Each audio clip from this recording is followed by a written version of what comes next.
Assalamu alaikum.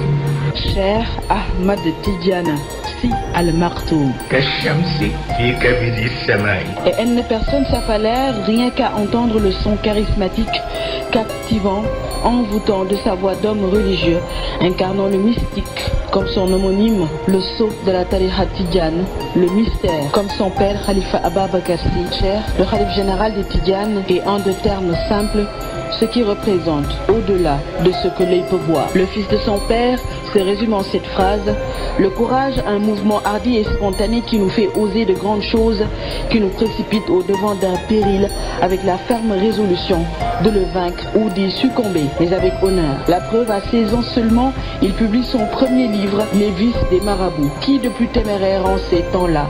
Autre œuvre, L'inconnu de la nation sénégalaise, El Hadj Malick Sy. De son grand-père, il a pris l'habitude de méditer. Assis sur sa grosse pierre devant sa maison, il regardait en face la morgue de Fann qui lui imposait la mort.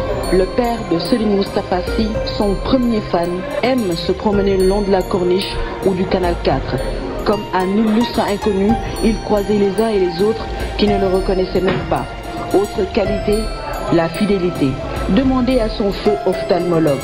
Après sa mort, il a continué à mettre ses lunettes, malgré sa myopie presque aveuglante. Même boutiquier, même boisson, gazelle ananas, même parfumerie, même encore. À la trentaine, il effectue son premier voyage à Paris où il a vécu pendant des années. L'un des rares marabouts a osé dire en public qu'avant il achetait des faux cheveux pour ses dames. Sa jeunesse, silhouette frêle, il n'empêche. Sous Senghor, il a fait la prison, 2 fois même.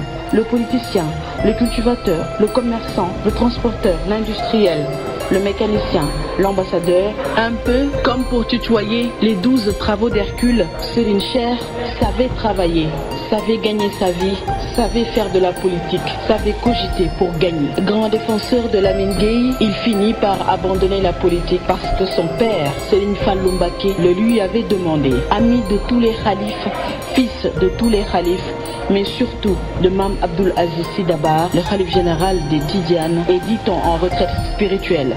Et pourtant, lors de ses multiples sorties, il disait: combien de fois j'ai lutté contre les mauvais pour protéger ce pays? Corps absent, esprit présent, et esprit tellement lucide, qui pense-t-on? Il entend la voix de Dieu l'avertir des dangers présents, des dangers à venir.